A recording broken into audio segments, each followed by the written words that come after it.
사도행전의 세계 속에 들어와 계시지요? 한 분 대답하셨는데 계시지요? 아멘. 하나님 나라를 위해 살고 싶은 마음이 정말 간절하시다면, 복음을 위해 한평생 살고 싶은 마음이 진심이시라면 언제나 사도행전 속에서 사시기를 바랍니다. 아예 이참에 사도행전에 여러분 자신을 그냥 집어넣으시기를 바랍니다. 그 속에서 사도들과 함께 또 수많은 복음의 증인들과 함께 섞여 살면서 다시 한번 불꽃처럼 타오르는 삶을 살게 되시기를 간절히 소원합니다. 그래서 우리의 삶이 고스란히 이 시대에 계속 진행형으로 쓰여지는 사도행전이 될 수 있기를 간절히 소원합니다. 지난 시간에 우리는 아버지께서 약속하신 것을 기다리라는 예수님의 말씀을 생각해 보았습니다. 사도들이 예루살렘에 머물면서 기다려야 했던 분은 바로 성령님이었습니다. 이제 그들은 하나님 아버지께서 약속하시고 예수님도 반복해서 약속하셨던 그 보혜사 성령님을 기다려야 했던 것입니다. 오늘 사도들은 예수님의 말씀을 듣고 그분의 주위로 모였습니다. 오늘 본문 6절 말씀을 같이 읽도록 하겠습니다. 시작. 그들이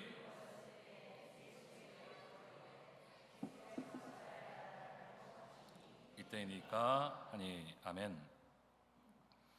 한글 성경에는 빠졌지만 영어 성경에는 그들이 예수님의 주변으로 모였다 이렇게 설명을 하고 있습니다.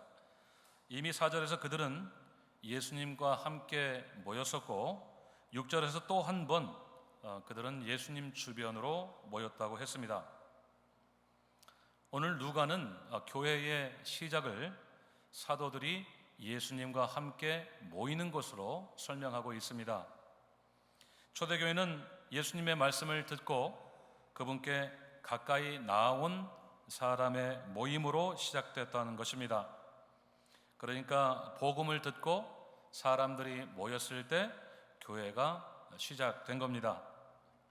그런 사람들이 모인 곳이 여러 지역에 생겨나면서 교회가 확장되었고 각 교회마다 모이는 사람이 점점 늘어가면서 교회는 성장을 해갔습니다. 교회는 하나님께 부름받은 사람들의 모임입니다.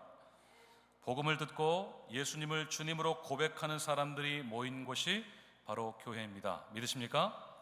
아멘. 하나님께서 교회를 시작하시고 세우시고 성장시키신 방식이 바로 사람들이 모이게 하는 것이라는 뜻입니다. 그래서 하나님께 부름받은 우리는 항상 모이는 일에 힘써야 합니다. 우리가 모여야 교회가 교회되고 교회가 아름답게 성장할 수가 있습니다. 우리가 사도들처럼 예수님 주변에 모일 때 예수님의 말씀이 더욱 우리 안에 흥왕하게 되고 우리는 그분의 복음으로 충만하게 됩니다. 우리가 모이면 교회가 복음으로 충만해진다는 말씀입니다. 그렇게 된다면 그 다음은 무엇이 되겠습니까? 교회의 충만한 복음이 교회의 담장과 울타리를 넘어서 밖으로 흘러 넘치게 됩니다. 가까운 이웃에서부터 먼 데 있는 사람들에게까지 예수님의 복음이 전달되는 것입니다. 마치 주방 싱크대에 차곡차곡 크기대로 쌓아놓은 그릇들 한가운데로 수돗물을 붓는 것과도 같습니다. 수도꼭지를 열어서 그 그릇들 사이로 물을 흘려보내면 어떤 일이 일어납니까? 작은 그릇부터 물이 채워지기 시작해서 그 다음 크기의 그릇을 채우고 점점 더 큰 그릇을 채우고 나중에는 싱크대 전체로 넘치게 됩니다. 우리가 모일 때 그런 일들이 일어납니다. 우리가 주님의 이름으로 모일 때 그분의 복음은 우리의 심령을 채우고 우리 교회를 충만하게 만들고 이웃으로 또 민족과 열방과 세계로 그 복음이 흘러 넘치게 되는 것입니다. 교회가 세워지고 성장하고 또 확장되는 원리가 바로 우리들의 모임에 있다는 것입니다. 우리가 모이는 것이 그저 머리 숫자를 채우기 위한 것이 아니라 교회가 복음으로 충만해져서 그 복음의 능력이 넘치도록 나타난 일에, 그 복음이 흘러 넘쳐가는 일에 결정적이라는 뜻입니다. 이미 2장에서 살펴보신 대로 초대 교인들이 모이기를 힘쓴 이유가 바로 거기에 있었습니다. 그들이 날마다 모여서 예배하고 교제하고 서로를 섬길 때 복음의 놀라운 역사들이 있었습니다. 많은 믿는 무리들이 죽게 더해지는 역사가 있었습니다. 그런데 이것을 가장 잘 아는 존재가 바로 사탄입니다. 사탄은 우리가 주님의 이름으로 모일 때 어떤 일이 일어나는지 우리보다 더 잘 압니다. 그래서 할 수만 있으면 우리를 모이지 못하도록 회방을 하려고 합니다. 히브리서 10장 25절 잘 아시는 말씀을 한번 생각해 보십시오. 모이기를 패하는 어떤 사람들의 습관과 같이 하지 말라고 했습니다. 그러니까 모이지 말자고 주장하는 어떤 사람들의 말에도 결코 휩쓸리지 말라는 말씀입니다. 영어 성경이 이렇게 되어 있습니다. Not giving up meeting together. 어떤 경우에도 모이기를 포기하지 말자는 것입니다. 초대교회 당시 성도들 가운데는 모임에 잘 참석하지 않는 분들이 있었습니다. 그들에 대한 외부의 핍박 때문에 혹은 자신이 기존에 가지고 있었던 유대교의 전통을 고수한다는 명목하에 모임에 빠지기를 반복하면서 그것이 아예 습관이 되었던 분들이 있었습니다. 히브리서 기자는 우리가 그러지 말아야 된다는 것입니다. 우리가 모이지 않으면 교회가 교회될 수 없고 결국에는 교회가 생명력을 잃게 되기 때문입니다. 그것을 가장 잘 아는 사탄은 할 수만 있으면 우리가 모이지 못하도록 애를 씁니다. 우리가 모이지 못할 만한 여러 가지 장애물들을 우리에게 제시합니다. 피곤하고 바쁘고 몸이 불편하고 교통이 불편하고 그 모임에 참석하는 사람들 가운데 좀 껄끄러운 사람이 있고 또 그 모임이 왠지 마음에 들지 않고 그런 이유들을 자꾸만 우리에게 제시해서 가지 않도록, 모임에 참여하지 않도록 우리를 충동하는 겁니다. 여러분 꼭 기억하시기를 바랍니다. 우리를 모이지 못하게 만드는 것은 사탄의 역사입니다. 우리가 모여서 하나님의 말씀을 들으면서 은혜를 받고 서로 사랑하고 격려하고 섬기고 축복하는 것을 너무나도 싫어하는 사탄은 어떻게든지 우리의 모임을 회방하려고 합니다. 그렇기 때문에 우리는 모이는 일에 힘써야 합니다. 예배를 위해서도 열심히 모여야 하고 소그룹에도 열심히 참여해야 합니다. 그렇게 하고 계시죠? 아멘. 새벽 기도회로 모이는 일에도 힘써야 하고 성경 공부 모임에도 열심히 참여해야 합니다. 또 교회를 위해 봉사할 일이 있을 때, 성도를 섬겨야 할 일이 있을 때도 우리는 열심히 모여야 합니다. 그러면 하나님의 역사가 일어납니다. 우리가 모일 때 교회가 더욱 아름답고 견고하게 세워지고 우리 교회가 복음으로 충만한 교회 되어서 어떤 공격과 도전도 다 이기고 복음으로 승리하는 교회가 되시기를 주님의 이름으로 축원드립니다.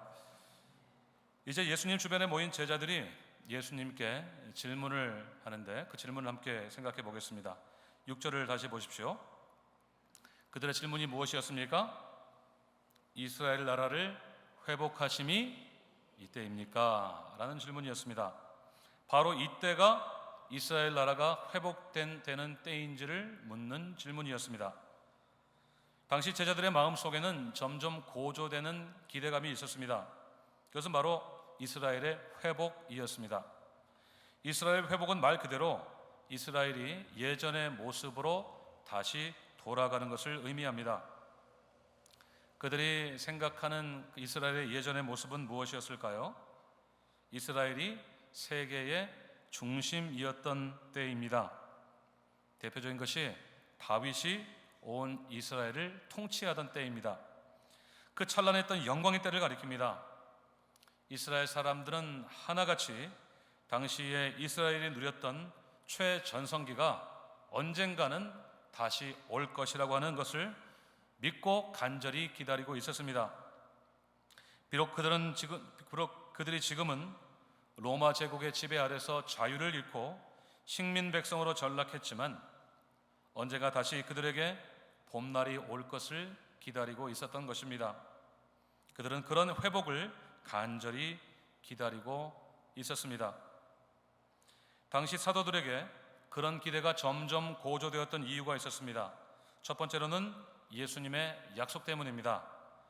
5절에서 예수님은 그들이 성령으로 세례를 받을 것이라고 약속하셨는데 그 약속이 가지는 중요한 의미가 있었습니다. 구약의 선지자들은 매우 자주 이스라엘의 회복을 성령과 연결시켰습니다. 하나님께서 그들에게 성령을 부어 주실 때 이스라엘이 회복될 것이라는 반복적인 예언입니다. 대표적인 구절 이사야 42장 1절 말씀을 함께 읽도록 하겠습니다. 큰 소리로 시작.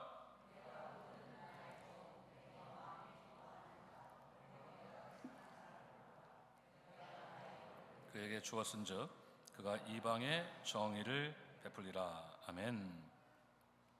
이 말씀은 장차 메시아로 오실 예수 그리스도에 관한 예언입니다. 하나님께서 보내실 메시아에게 하나님의 영을 주셔서 그가 온 세상을 통치하게 될 것이라는 예언입니다.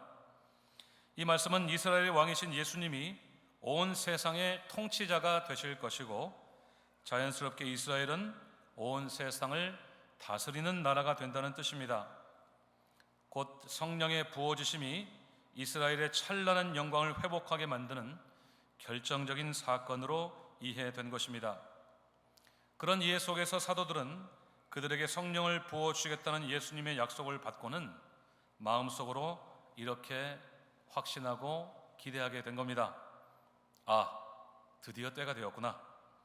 하나님의 영이 우리에게 부어지면 마침내 이스라엘이 다시 회복되겠구나.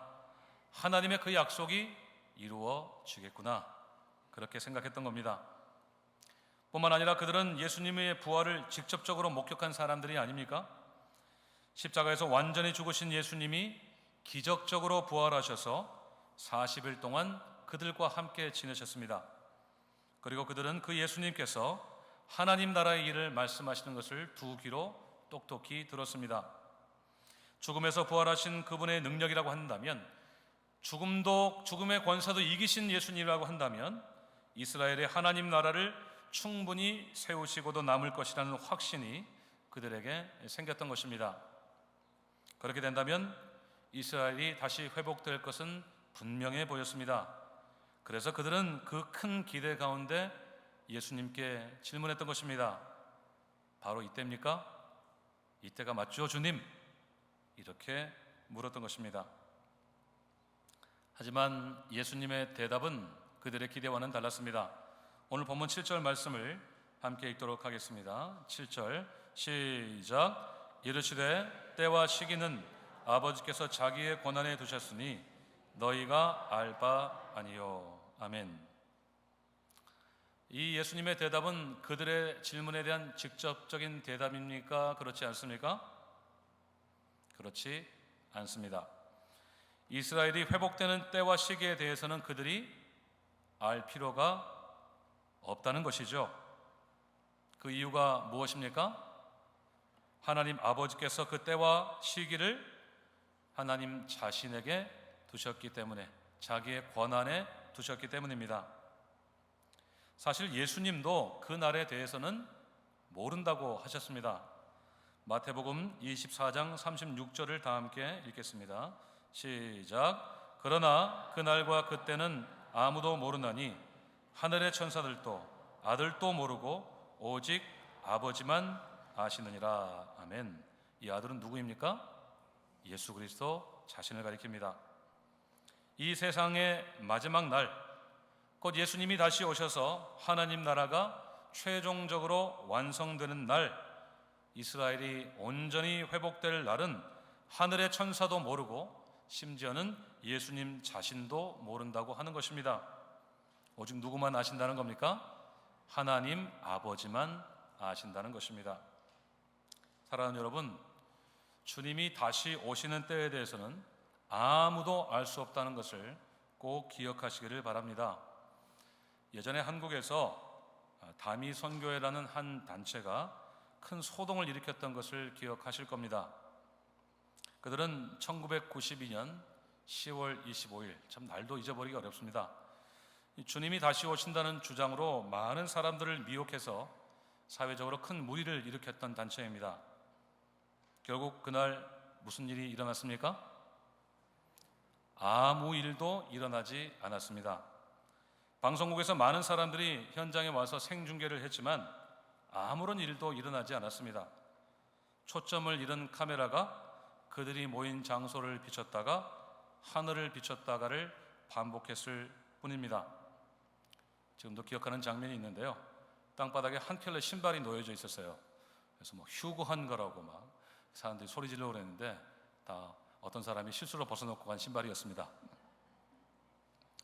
그들은 자신들이 휴거가 될 것이라고 주장하지 않았습니까? 주님이 다시 오셔서 그들을 공중으로 들어 올리실 것이라고 주장을 했습니다. 하지만 아무런 일도 일어나지 않았습니다. 유일하게 일어났던 일이라면 가족과 집을 떠나서 한데 모여있던 사람들이 짐을 싸서 하나씩 둘씩 집으로 돌아가는 일이었습니다. 너무 잘 씻으면 주님이 자신을 잘 못 알아보실 거라면서 제대로 씻지도 않고 머리카락도 제때 안 잘라서 덥수룩하게 길렀던 사람들이 이제는 집에 돌아가서 깨끗하게 샤워하고 미용실에도 가고 오랜만에 가족들과 밥도 함께 먹고 그렇게 같이 지내게 된 것 말고는 아무런 일도 일어나지 않았습니다.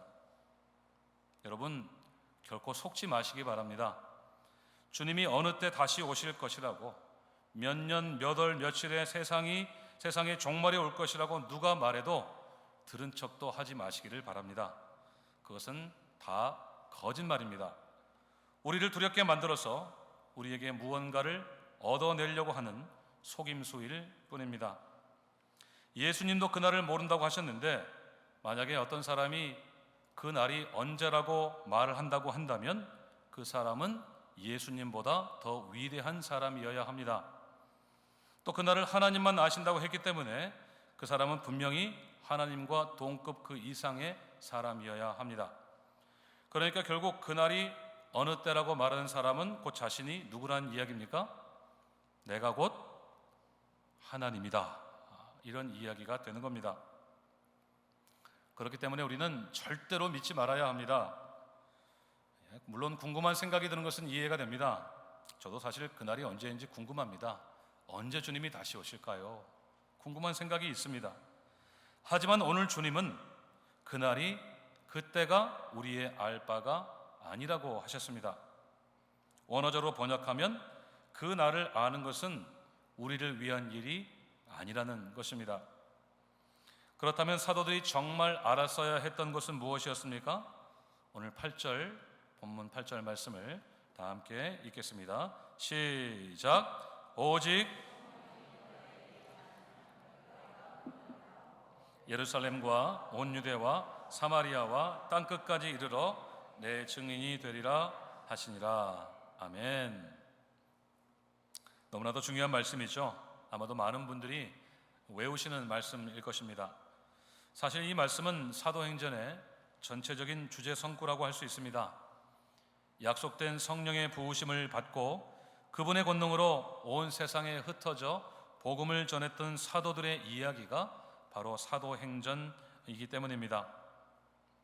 사도들이 정말 알아야 했던 것은 성령이 그들에게 임할 때 일어날 일입니다. 어떤 일이 일어날 것이라고 했습니까? 성령이 그들에게 임하시면 그들이 권능을 받고 예루살렘과 온 유대와 사마리아와 땅끝까지 이르러서 주님의 증인이 될 것이라고 하셨습니다. 그러니까 사도들의 질문은 달랐어야 했습니다. 이스라엘 나라가 회복되는 때가 언제입니까? 바로 이때입니까가 아니라 이스라엘 나라가 어떻게 회복이 됩니까? 그때까지 우리는 어떻게 살면서 기다려야 합니까? 약속하신 성령이 우리에게 부어지면 어떤 일이 우리에게 일어납니까? 라는 질문이었어야 했습니다. 그들은 때와 시기에 대한 질문이 아니라 삶의 태도와 방법에 대한 질문을 했어야 했던 것입니다. 그럼에도 무엇이 그들의 질문을 그렇게 잘못되게 만들었을까요? 하나님 나라에 대한 그들의 오해 때문입니다. 안타깝게도 그들은 예수님의 말씀하신 하나님 나라의 개념을 잘못 이해했습니다. 그들에게 성령이 부어졌을 때 이루어지게 될 이스라엘 회복을 단단히 오해하고 있었기 때문에 그때와 시기에만 관심을 가졌던 것입니다. 그들의 오해가 무엇입니까? 이스라엘의 회복을 정치적인 회복이라고 생각을 했던 오해입니다. 앞에서도 말씀드렸지만 그들은 언젠가 다시 이스라엘이 다윗의 시대처럼 될 것이라고 믿었습니다. 특별히 장차 오실 메시아가 자신들을 로마로부터 해방시켜서 다윗 시대에 누렸던 부귀와 영화를 회복시켜 주실 것이라고 굳게 믿었습니다. 그들에게 메시아는 정치적인 구원자였고 하나님 나라의 왕으로서 자신들의 위상을 회복시켜줄 영웅이었던 것입니다. 그래서 그들은 자신들의 눈앞에서 일어나는 일들을 보면서 그때가 바로 이때냐고 질문을 했던 것입니다. 이것은 분명한 오해입니다. 하나님의 나라는 힘과 무력으로 돈으로 세워진 나라가 아니기 때문입니다. 하나님의 나라가 하나님의 통치하시는 나라인 것은 맞습니다. 그리고 메시아이신 예수님이 모든 권세를 가지고 다스리시는 나라도 맞습니다. 그 하나님의 나라가 이 땅에 완성될 때 이스라엘이 온전히 회복되는 것도 맞습니다. 하지만 그 방법은 힘이나 물리적인 힘이 아닙니다. 어떤 재력도 아닙니다. 하나님의 나라는 정치적인 힘으로 세워지는 나라가 아니고 총과 칼로 세워지는 나라도 아니기 때문입니다. 하나님의 나라는 오직 복음으로만 세워지는 나라입니다. 예수 그리스도의 십자가의 복음을 듣고 죄인들이 회개하고 사탄의 나라에서 종로로 타던 자들의 모든 결박이 풀어지고 어둠과 절망에 사로잡혔던 자들에게 참 자유가 임하고 소망을 잃고 방황하는 영혼들에게 살 소망이 주어지는 나라입니다. 그래서 그들이 온 세상에 충만하신 하나님의 영광과 위엄을 찬양하며 그분을 영원히 예배하는 나라가 바로 하나님의 나라입니다. 예수님의 복음만이 하나님의 나라가 세워지는 유일한 근거인 것입니다. 예수님은 결코 정치적인 메시아가 아니었습니다. 그는 결코 무력을 앞세운 세상적인 정복자가 아니었습니다. 그분은 영적인 정복자였습니다. 예수님은 이스라엘 사람들을 로마로부터 해방시켜줄 해방군의 수장이 아니라 그들을 죄와 사망의 결박에서 영원히 풀어주실 영적인 정복자였던 것입니다. 여러분, 어떤 메시아가 더 크고 위대한 메시아입니까? 정치력과 무력을 앞세운 메시아입니까? 아니면 복음으로 온 세상 영혼들을 구원하는 메시아입니까? 답은 분명합니다. 복음으로 영혼들을 구원하시고 하나님의 나라를 세우시는 메시아입니다. 언젠가는 멸망할 세상 나라가 아니라 영원히 무너지지 않을 하나님 나라를 세우는 메시아가 더 크고 위대한 참 메시아입니다.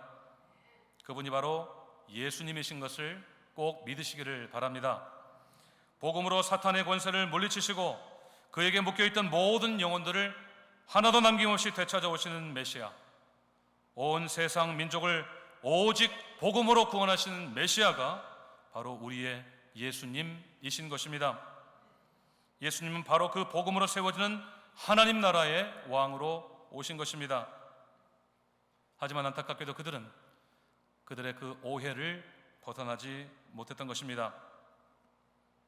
결과적으로 이스라엘의 진정한 회복은 하나님 나라가 이 땅에 이루어지는 일이고 그것은 바로 복음을 통해서만 가능한 일이었던 것입니다. 그들은 그것을 알아야 했습니다.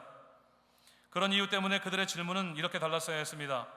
우리가 이스라엘의 회복을 위해서 무슨 일을 해야 될까요? 하나님 나라의 복음을 위해서 저를 어떻게 사용하기를 원하십니까? 이렇게 질문해야 했던 것입니다. 비록 그들은 그렇게 질문하지 않았지만 예수님이 미리 답을 하셨습니다. 8절을 다시 한번 보시겠습니다. 그들이 정말 알아야 했던 것은 이스라엘의 진정한 회복이 복음을 통해서 이루어진다는 것이고, 그러기 위해서 그들은 예수님의 증인이 되어야 했다는 것입니다. 예루살렘으로부터 시작해서 온 유대와 사마리아와 땅끝까지 이르러서 그들은 예수님의 복음을 증거해야 했던 것입니다. 그들이 증거한 복음을 통해 예수님의 십자가의 구원의 능력이 온 세상에 나타나도록 그들은 복음의 증인으로 살아야 했던 것입니다. 그런데 중요한 순서가 있습니다. 그들이 증인으로 살기 위해서 가장 먼저 있어야 되는 일이 무엇이었습니까? 그들에게 성령이 임하셔야 했습니다. 그들이 가장 먼저 받아야 했던 것은 성령의 차고 넘치도록 부어지심이었습니다. 그들에게 최우선적으로 필요했던 것은 로마 정부를 대항할 만한 무력이나 정치력을 확보하는 것이 아니었고, 영적인 힘을 가지는 것이었습니다. 성령으로 충만함을 받고 영적으로 완전 무장하는 것이었습니다. 그래서 예수님이 그들에게 뭐라고 말씀하셨습니까? 오직 성령이 임하시면 너희가 권능을 받고, 그들은 성령님이 주시는 권능을 받았어야 했습니다. 왜냐하면 그들 자신의 힘과 능력으로는 예수님의 증인이 될 수 없었기 때문입니다. 여러분, 예수님의 증인으로 산다는 것은 결코 쉬운 일만은 아닙니다. 특별히 당시의 상황을 생각해 보면 더더욱 그렇습니다. 그들이 가장 먼저 복음을 전해야 되는 예루살렘부터 생각해 보십시오. 유대교의 전통과 확고한 신념으로 무장한 종교 지도자들이 떡하니 버티고 있습니다. 예수님도 공격하고 그분을 기소해서 십자가에 죽이기까지 했던 그들은 그분의 복음을 전하는 사도들을 결코 환영하지 않으려고 할 것입니다. 사마리아는 또 어떻습니까? 유대인들의 천대를 받던 그들이 유대인들이 증거하는 복음을 쉽게 받아들이려고 하지는 않을 것입니다. 또 땅끝이라고 불리던 로마나 다른 이방 땅은 더 사정이 좋지 않습니다. 이방신들이 가득한 그곳에서 사도들의 증인으로 산다는 것은 죽을 각오를 하지 않으면 불가능한 일이었습니다. 악한 영의 공격과 강력한 저항이 기다리고 있는 일입니다. 그래서 그들에게는 권능이 필요했습니다. 그들 안에 있는 능력이나 지식을 최대한으로 끌어올리면 갖추게 될 권능이 아니라 성령 하나님이 주시는 성령님의 권능이 필요했던 것입니다. 한 신학자는 그 권능이 꼭 초자연적인 능력에만 한정되는 것이 아니라 용기와 담대함, 확신, 통찰력, 자질, 그리고 권위와도 연관된 것이라고 했습니다. 이 모든 것들이 다 예수님의 증인으로 살기 위해 필요한 것들이 아니겠습니까? 성령님은 그들에게 그 모든 것을 주시기 위해서 그들 위에 임하실 것입니다. 예수님이 보내실 성령님은 그들이 온 땅에 다니면서 복음을 전하기 위해 필요한 모든 권능을 그들에게 넘치도록 부어주실 것입니다. 결과적으로 이스라엘의 회복은 곧 하나님 나라의 복음이 온 세상에 전해지는 방식을 통해 이루어지고, 그 일을 주도하시는 분이 바로 성령 하나님이셨던 것입니다. 하나님의 영이시고 예수님의 영이신 성령님이 주시는 그 힘과 능력으로만 복음이 전해지고 하나님의 나라가 세워지기 때문에 제자들은 반드시 성령을 기다려야 했던 것입니다. 사랑하는 여러분, 하나님의 나라가 언제 이 땅에 완성되는지, 주님이 언제 다시 오시는지 우리는 알 수 없습니다. 하지만 우리가 확실히 아는 것은 언젠가 반드시 우리 주님이 다시 오신다는 것입니다. 9절 이하의 말씀을 보십시오. 하늘로 승천하신 예수님은 11절 말씀대로 흰 옷 입은 두 천사가 증언한 대로 반드시 다시 오실 것이라고 했습니다. 그분은 결코 막연하게 다시 오지 않으십니다. 그분이 재림하실 때는 사람들의 마음속에 혹은 관념 속에 오시는 정도로 오지 않으십니다. 하늘로 올라가시던 모습 그대로 다시 오신다고 했습니다. 우리가 그때를 알 수는 없지만 그분은 모든 사람들이 분명히 볼 수 있도록 수많은 천군 천사들을 대동하시고 큰 영광 가운데 다시 오실 것입니다. 우리는 그것을 분명히 알 수 있습니다. 그래서 우리가 할 일은 분명합니다. 예수님이 다시 오실 때까지 그분의 증인으로 사는 것입니다. 약속하신 대로 제자들에게 임하셨고 지금은 우리 마음속에 이미 거하시는 성령님이 주시는 그 권능으로 복음의 증인으로서 사는 것입니다. 우리의 가족부터 시작해서 우리의 이웃들, 그리고 멀리 선교 현장에 있는 분들까지에게 복음을 증거하는 것이 우리를 부르신 하나님의 목적입니다. C.S. 루이스는 자신의 종말론적인 생각을 담은 세상의 마지막 밤이라는 책에서 예수님의 재림에 관한 교리의 핵심이 때와 시기 혹은 미래에 대한 두려움이 있지 않고 항상 깨어서 현재의 소명을 감당하는 데 있다고 강조했습니다. 그러면서 이런 비유를 들었습니다. 우리는 극작가가 아니고 제작자도 아니며 심지어 청중도 아닙니다. 우리는 무대에 서 있습니다. 다음 장면이 어떻게 될지 추측하는 것보다는 우리가 현재 등장하는 장면에서 연기를 잘하는 것이 우리에게 훨씬 더 중요한 일입니다. 하나님 나라의 주역 배우들로서 우리에게 중요한 것은 때와 시기에 대한 관심이 아니라 우리가 현재 맡고 있는 연기의 역할, 곧 소명을 감당하는 것이라는 뜻입니다. 우리가 감당해야 될 연기 분량, 곧 우리의 소명이 무엇입니까? 그리스도의 증인으로 사는 것입니다. 주님이 다시 오실 때까지 계속될 하나님 나라 이야기에 당당히 캐스팅된 우리에게 맡겨진 배역은 그리스도의 증인인 것입니다. 그러니까 지금 여기에 모이신 성도님들은 그리스도의 증인 1, 증인 2, 3, 4, 5, 6, 7, 8 다 증인들이 모여 있는 곳입니다. 사랑하는 여러분, 우리가 성령의 권능으로 복음을 증거할 때 바로 그곳에 하나님 나라가 세워지는 것을 꼭 믿으시기를 바랍니다.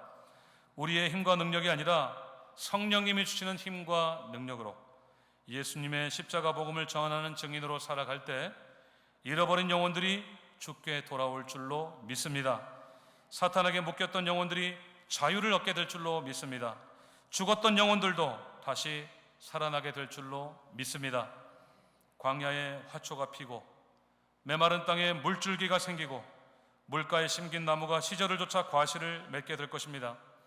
모든 골짜기가 메워지고 높고 낮은 모든 산들이 낮아지고 굽은 것이 곧아지고 주님이 오실 길이 활짝 열리게 될 줄로 믿습니다. 그리고 마침내 때가 되면 우리가 너무나도 사랑하는 주님, 영광의 우리 주님께서 이 땅에 마침내 다시 오실 것입니다. 이 세상의 모든 악한 권세가 그 앞에 무릎 꿇려지고 택함받은 모든 사람들이 그 앞에 경배하며 영원히 그분의 이름을 찬양할 것입니다. 주 안에서 잠자던 자도 다 일어나 보좌에 앉으신 우리 하나님과 어린 양 주님께 영원히 존귀와 영광을 돌려드릴 것입니다. 그 날이 이르기까지 우리가 할 일은 단 하나입니다. 주님의 증인이 되는 것입니다. 아니, 그 날을 위해서 우리가 복음의 증인이 되어야 합니다.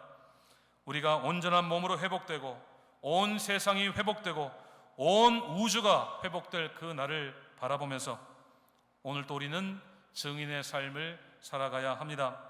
그것이 바로 이 시대에 여전히 교회가 이 땅에 존재하는 목적입니다. 우리가 그리스도에 산다는 것은, 곧 교회로 존재한다는 것은 곧 증인이 된다는 것을 의미하는 것입니다.